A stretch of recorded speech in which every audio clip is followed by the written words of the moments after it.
Olá, alunos! Daremos continuidade nesse vídeo à segunda parte da aula sobre os fármacos que atuam sobre o sistema nervoso autônomo. E nessa parte nós abordaremos os fármacos que desempenham funções colinérgicas e adrenérgicas.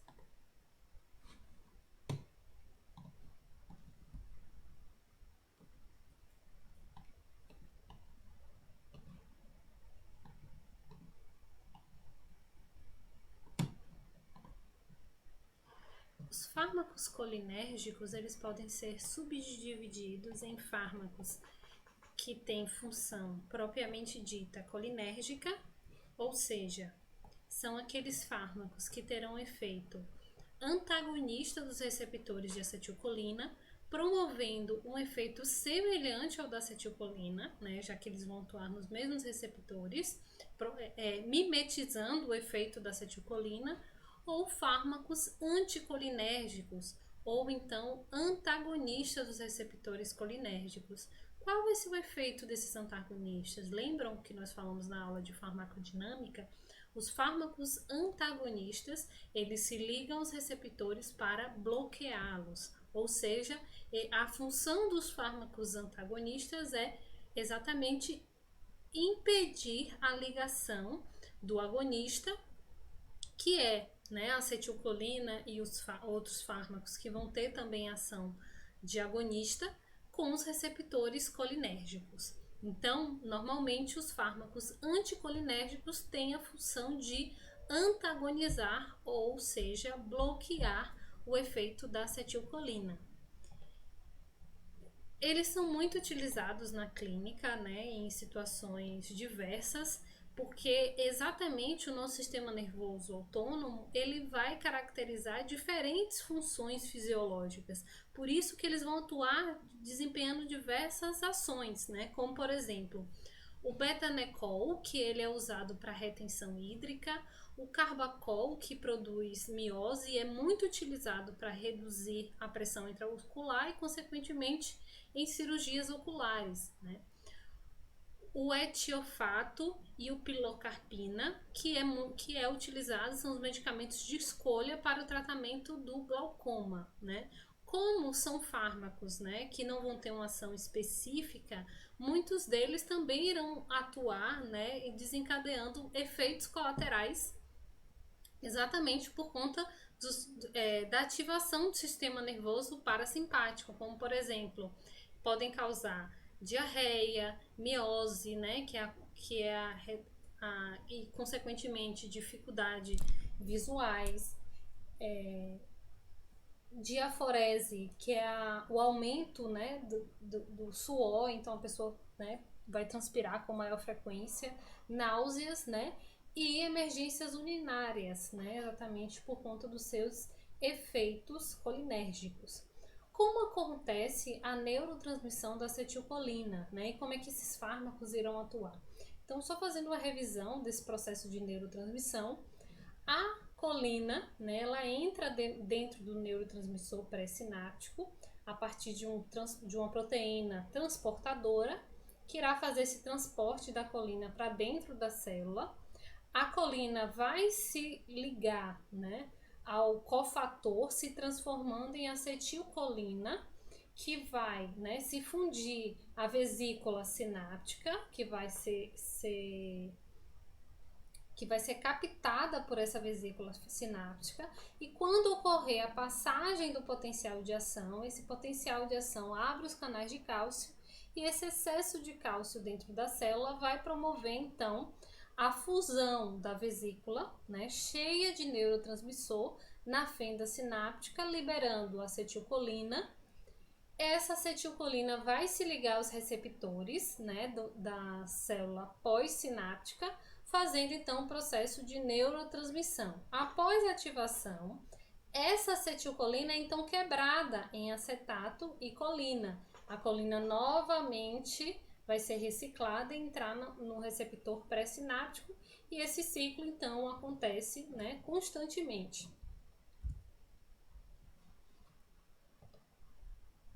Existem também fármacos, né, colinérgicos, que vão desempenhar uma ação indireta, né? Por que eles vão desempenhar uma ação indireta? Porque a sua função vai ser inibir a acetilcolinesterase, que é uma enzima que faz a quebra da acetilcolina em colina e acetato. Então, se eu inibo a acetilcolinesterase, eu aumento a concentração da acetilcolina e, consequentemente, eu vou ter uma resposta intracelular aumentada, né? Então, esses fármacos são utilizados em diferentes finalidades, como, por exemplo, né, fisostigmina, que produz miose e diminui a pressão intraocular, também sendo utilizado, né, em cirurgias oftalmológicas. Neostigmina, que estimula a bexiga e o trato gastrointestinal, né, para pessoas que têm problemas de constipação. Rivastigmina e galantamina, que são exemplos de fármacos utilizados na doença de Alzheimer e em outras doenças que têm a perda da função cognitiva, né, já que esses medicamentos vão aumentar a concentração da acetilcolina na fenda sináptica, aumentando também a resposta intracelular. Como efeito colateral, esses medicamentos podem aumentar a contração do músculo liso, já que eles vão ativar o sistema nervoso colinérgico, consequentemente o peristaltismo, causar miose, né, o que vai dificultar a visão do paciente, o paciente vai enxergar com maior dificuldade, queda de pressão arterial e bradicardia, né? Isso, obviamente, de uma forma que pode se tornar um efeito, inclusive, desagradável, que dificulta a adesão do paciente, em muitos casos, né, adesão terapêutica de pacientes com doença de Alzheimer, exatamente por conta desses efeitos colaterais comuns com o uso desses medicamentos.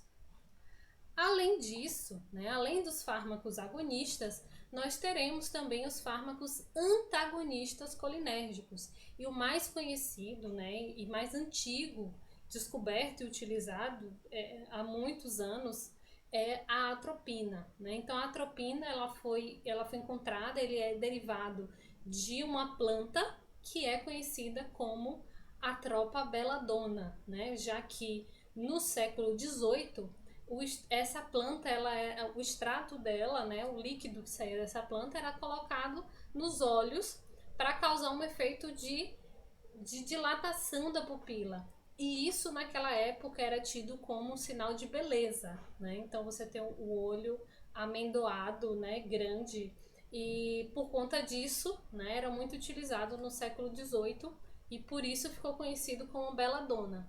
Mas a atropina, né, ela ainda hoje é muito utilizada como medicamento, né, tanto em soluções oftalmológicas como em soluções injetáveis. Principalmente por quê? Porque ela produz um efeito, né, de midríase, ou seja, útil na dilatação da pupila em exames oftalmológicos. Então, provavelmente, se você já fez um exame oftalmológico, você já deve ter usado a atropina em algum momento. Reverte intoxicações, né, no caso de pessoas que possam ter se intoxicados com chubinhos, porque ela bloqueia os receptores, né, que a acetilcolina irá se ligar, principalmente os receptores muscarínicos. Ela é utilizada no tratamento de cólicas durante a menstruação, mas isso não tão frequente por conta dos efeitos colaterais.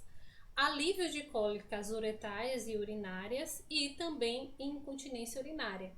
As principais efeitos colaterais do uso desse medicamento são visão borrachada, né, que é a visão com pouca nitidez, confusão mental, midríase, que é a dilatação da pupila, constipação e retenção urinária, já que ele vai bloquear os efeitos do sistema nervoso parasimpático.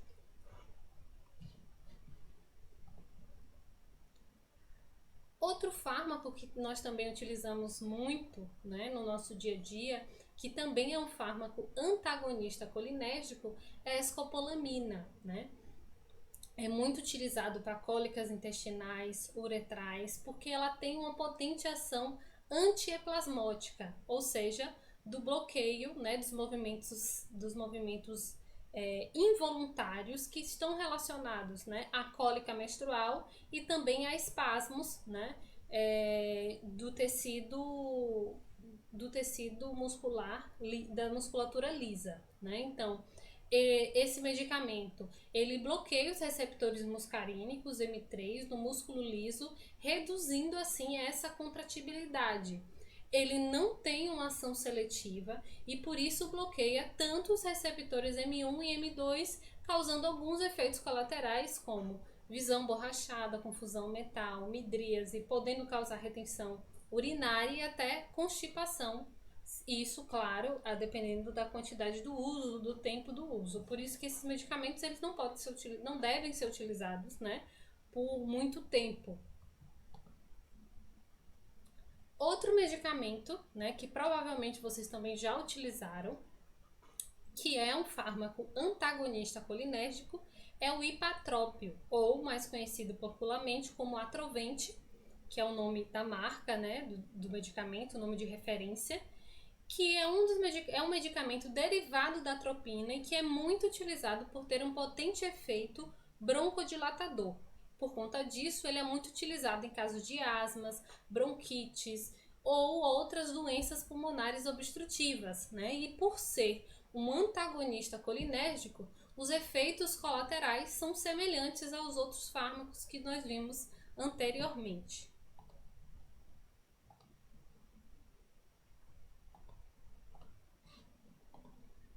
Como curiosidade, né, o chubinho, que é na verdade um inseticida, ele causa manifestações clínicas colinérgicas, já que ele é um inibidor da enzima acetilcolinesterase. Então, o que acontece? Né? Como ele inibe essa enzima que quebra a acetilcolina em colina e acetato, aumenta-se exacerbadamente a acetilcolina na fenda sináptica, o que vai provocar uma síndrome colinérgica. Por isso, em casos de envenenamento com chumbinho, uma das abordagens terapêuticas a ser realizada é o uso da atropina, porque a atropina é um potente antagonista dos receptores colinérgicos e por conta disso ele pode ser utilizado para reverter casos de intoxicações com chumbinhos. Com chumbinho, é claro que isso tudo, né, o sucesso dessa abordagem terapêutica vai depender da quantidade e do tempo que se demorou para esse paciente ter socorro. E os fármacos adrenérgicos, né, que vão atuar diretamente nos receptores de noradrenalina. Então, os fármacos adrenérgicos, assim como os fármacos colinérgicos, eles vão se dividir em agonistas e antagonistas, né? Então, os agonistas dos receptores da noradrenalina vão ter efeitos farmacológicos semelhantes ao da noradrenalina. Já os fármacos antiadrenérgicos são os fármacos antagonistas dos receptores da noradrenalina. Impedem, portanto, a ligação da noradrenalina com seus receptores, reduzindo ou impedindo assim o efeito da noradrenalina com esses receptores.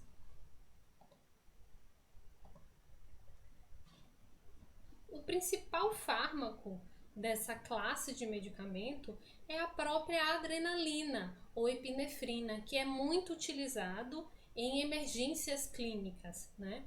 Principalmente em caso de hipotensão aguda, de choque anafilático, de broncoespasmos emergencial. É claro que esse medicamento é uso exclusivo hospitalar, né? Já que ele induz, né? Ele é utilizado apenas em casos de emergência para promover uma broncodilatação, né?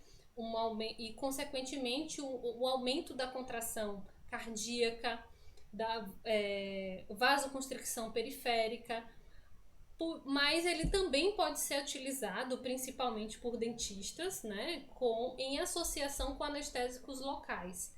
Por que ocorre essa associação de alguns anestésicos locais com a adrenalina? Porque a adrenalina ela tem um potente efeito vasoconstrictor. Como eu quero que aquele anestésico permaneça naquele tecido onde foi aplicado, eu uso ele em associação com a adrenalina para que o efeito permaneça por um maior período de tempo, né? Então, para evitar que aquele anestésico local caia logo na corrente sanguínea, seja rapidamente metabolizado e, como consequência, eu vou ter uma redução do efeito anestésico local. Por isso que vários anestésicos, principalmente para cirurgias odontológicas, são utilizados anestésicos com adrenalina, para se ter uma prolongação do efeito por conta da vasoconstricção provocada pela adrenalina ou epinefrina, né? A norepinefrina também é um medicamento muito utilizado em situações de emergência, porque ele interage mais intensamente com os receptores alfa, mas também interage com receptores beta, e por isso ele causa uma vasoconstricção periférica e, consequentemente, elevação da pressão arterial. Também é utilizado em casos de choque anafilático e hipotensão aguda, podendo estar associado, né, a uma perda de volume sanguíneo ou por conta de uma parada cardiovascular.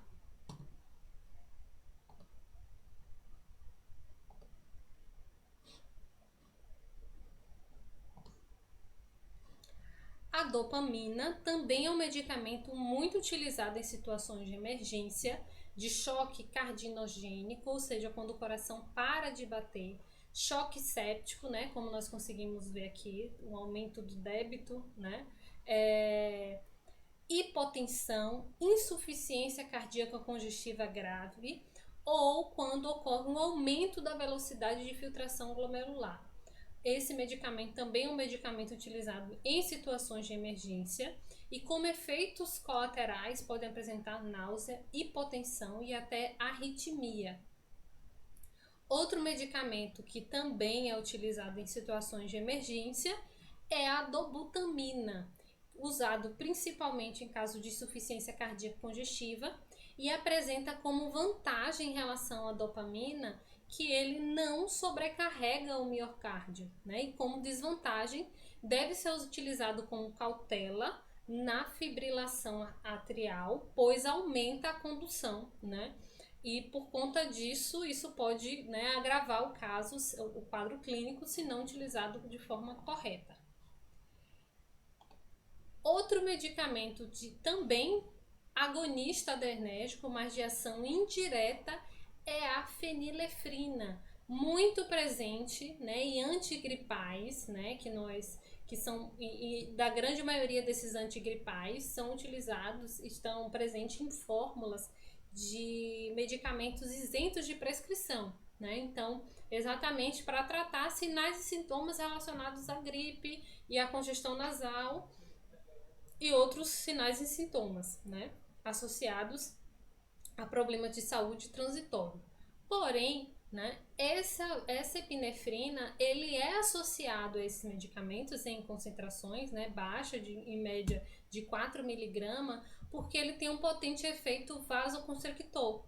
Como consequência, também vai ter um efeito descongestionante, mas ele tem uma meia-vida muito baixa, né? Então a aplicação é a cada 4 horas. Por isso que esses medicamentos, né, o Descongest e outras soluções nasais que têm o efeito de causar, né, vasoconstricção e, consequentemente, se eu causo vasoconstricção na mucosa, né, do nosso sistema respiratório, o paciente ele vai conseguir respirar melhor. Porém, qual a consequência disso? Lembra que nós falamos lá quase nas nossas primeiras aulas que os medicamentos que têm meia-vida baixa, pequena, eles induzem mais rapidamente a dependência, né? Então, com o passar do uso, o paciente ele não vai ter mais esse efeito descongestionante, consequentemente ele vai querer utilizar cada vez mais em doses maiores, em intervalos menores, causando assim uma dependência da utilização desses medicamentos. Além disso, esses medicamentos ele vai elevar a pressão sistólica e diastólica. Por quê? Porque ele causa vasoconstricção. Então, por conta desse efeito, esses medicamentos não devem ser utilizados, né, em pacientes que tenham hipertensão, porque esse medicamento pode causar uma arritmia e uma elevação da pressão arterial. Então, um paciente que é hipertenso, ele deve utilizar antigripais que não tenham vasoconstrictores, para evitar esse efeito. Não sei se vocês já utilizaram algum antigripal e depois de utilizar esse antigripal sentiram uma tremor nas mãos e inclusive aceleração dos batimentos cardíacos. Isso é um efeito colateral comum causado principalmente por conta da fenilefrina, né? Então, esse efeito, além desses efeitos colaterais, ela também pode estar associada a uma cefaleia hipertensiva e irregularidades cardíacas. Outro medicamento que também é um agonista do sistema adrenérgico de ação indireta são os medicamentos classificados como anfetaminas, né? Então, que existem tanto de medicamentos que são utilizados para perda de peso, como também outras drogas de abuso, né? Então, provavelmente vocês já ouviram falar de medicamentos, né, que são utilizados para perda de peso, que é da classe da anfetamina. Ele tem uma ação estimulante do nosso sistema nervoso autônomo, né? Então, ele estimula o nosso sistema adrenérgico e ele promove a perda de peso exatamente porque o nosso sistema adrenérgico é um sistema de desgaste. Então, quando nós estamos em uma situação de estresse, isso promove, né, a liberação da norepinefrina, da serotonina e da dopamina. Isso aumenta a resposta ao estresse e por isso, né, com o uso prolongado, esse medicamento ele vai causar perda de peso. Porém, né, esse medicamento ele vai causar dependência e tolerância. Dependência porque quando você deixar de utilizar esse medicamento, o paciente ele vai acabar, né, esse processo de ativação que foi causado pelo medicamento, ele vai ter um efeito rebote. Então, o paciente vai se sentir mais ansioso e ele pode aumentar ainda mais o consumo de alimentos, né? Se não controlado corretamente e se esse medicamento não for reduzido aos poucos para que o organismo possa se adaptar com a falta desse medicamento. Além disso, ele causa tolerância, ou seja, esse medicamento, ele com o passar, né, do uso, o paciente vai precisar aumentar as doses para ter o mesmo efeito, né? Ou seja, o que nós conhecemos como tolerância. O paciente não responde mais àquela terapia nas mesmas concentrações e frequência, então ele precisa sempre de doses maiores e concentrações também maiores. Então, ele não pode ser utilizado em gestantes porque ele pode causar o aborto, né? Então, por isso, porque esse medicamento pode passar para o feto, né? Consequentemente elevando a pressão sanguínea e causando aumento do débito cardíaco. Então, não deve, é totalmente desaconselhado o uso em gestantes. Só voltando aqui rapidinho, é que esses medicamentos, né, existem também medicamentos que são utilizados para distúrbios de hiperatividade, como déficit de atenção, que são medicamentos que também têm efeito estimulante, né, porque atuam como agonista da ação indireta do sistema nervoso adrenérgico. Outra substância que tem efeito também agonista do sistema adrenérgico é a cocaína, que não é utilizado, né, como medicamento para fins farmacológicos, mas ele promove ações, né, por promover aumento da tensão mental e produzir sensação de bem-estar e euforia, né? Então, ele causa alucinações, ilusões, paranoia, tremores e convulsões. Com o uso crônico, ele também vai causar dependência e tolerância. Então, por conta da tolerância, a pessoa que utiliza, que se expõe a esse medicamento, ele vai precisar sempre de doses maiores para ter o mesmo efeito, né? Então, por conta disso, esses medicamentos eles acabam sendo utilizados, né? Essas substâncias, né? Essas drogas, eles acabam sendo utilizados em doses maiores, podendo induzir, inclusive, uma depressão respiratória, né? Então, nós observamos aqui, né, a ação da cocaína na fenda sináptica. A gente observa que ele bloqueia a recaptação da norepinefrina, da serotonina e da dopamina, mas ele tem, né, por conta disso, ele potencializa a noradrenalina, causando taquicardia, hipertensão, dilatação da pupila, né? Então, normalmente o paciente que utilizou essa substância, ele vai ter, né, a dilatação da pupila, e por isso ele consegue, é um dos sinais, né, da exposição à droga, e vasoconstricção periférica, né? Então, só por uma curiosidade, né, a cocaína ela seria uma excelente droga com efeito anestésico local, né? Por isso que muitos pacientes que utilizam essa substância em excesso, ele pode causar até necrose tecidual, mas o paciente ele não sente, né, por conta do excesso da exposição, porque ela é um potente anestésico local, mas não é utilizado como anestésico local exatamente por conta desse potencial de causar dependência, né? Então a gente observa aqui, inclusive, né, essa cantora, que antes e após a dependência, a gente observa que houve uma perda de peso acelerada, já que ele ativa o sistema nervoso adrenérgico, e além disso, né, ele causa uma hipertermia, que pode causar morte, porque como ele bloqueia, né, a sudorese e outros sistemas que facilitariam a troca de calor, a pessoa que se expõe a esse tipo de substância pode ter a elevação da temperatura a tal ponto de causar a morte por conta dessa exposição.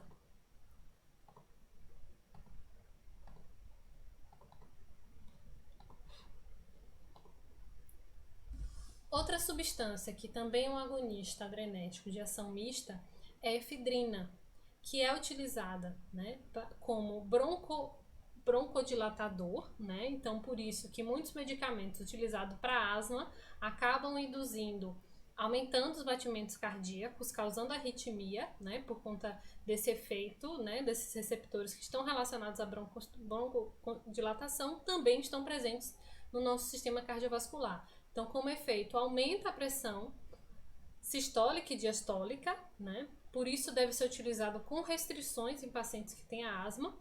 E também, né, existe a substância pseudoefedrina, né, que é um pseudo, ou seja, que ela mimetiza a ação da efedrina, que é muito utilizada também como descongestionantes nasais.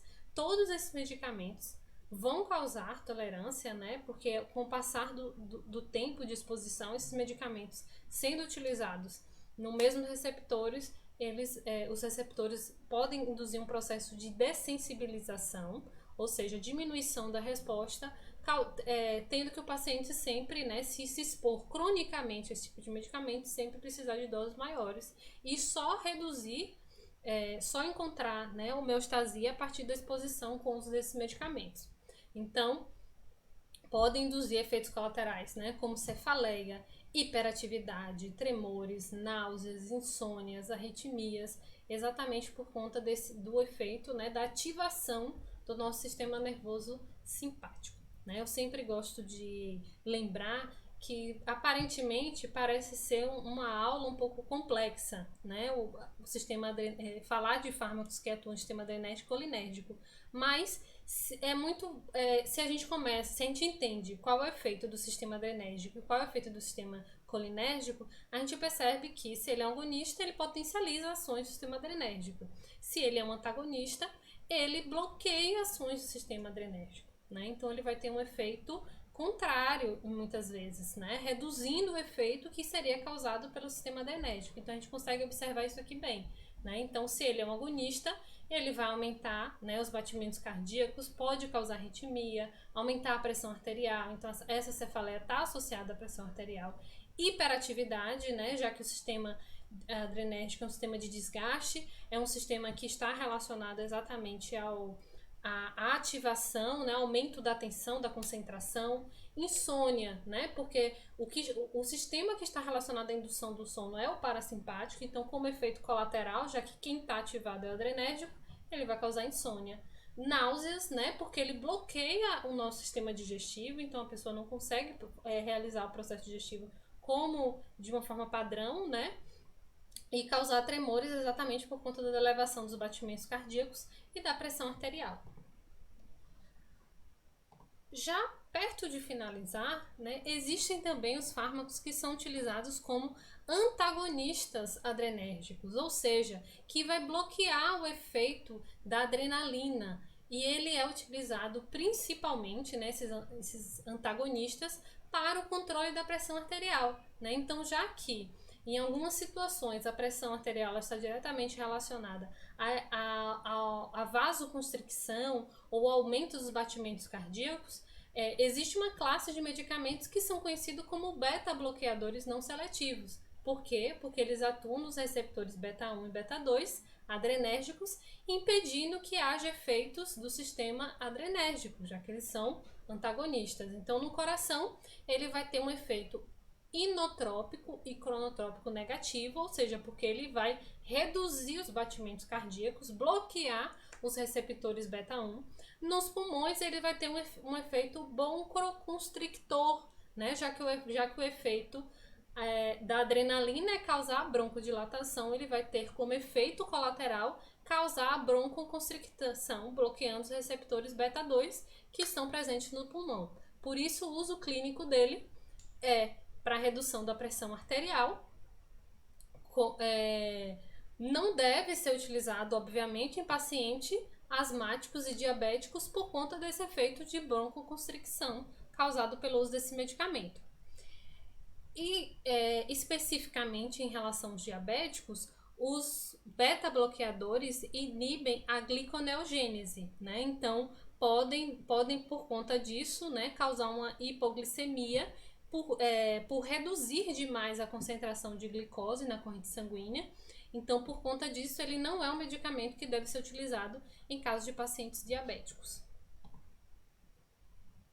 Outro medicamento, né, que também tem um efeito antagonista, né, que também é muito utilizado, que são, né, por exemplo, o Timol, que ele é utilizado já como medicamento, né, para o glaucoma, porque ele reduz a pressão intraocular, né? Então é outro medicamento utilizado também para o controle da pressão intraocular. Outro antagonista são os bloqueadores somente do beta-1, né? Então eles são os receptores os fármacos cardioseletivos. São utilizados para pressão arterial, então é muito comum no mercado, né, o atenolol, o melaprolol, né, que é o Celozoc. E esses medicamentos, né, podem ser utilizados tanto em pacientes asmáticos quanto diabéticos, pois sua ação é seletiva apenas para o beta-1, evitando assim o surgimento de broncoespasmos e alterações do metabolismo da glicose. Nós finalizamos aqui, né, essa abordagem sobre os fármacos que atuam no sistema nervoso simpático e parasimpático. E para nós realizarmos um aprofundamento desse conteúdo, né, nós iremos agora realizar um encontro online para discutir alguns casos clínicos e possivelmente, né, uma discussão no fórum. Então, um abraço, aguardo vocês até mais tarde.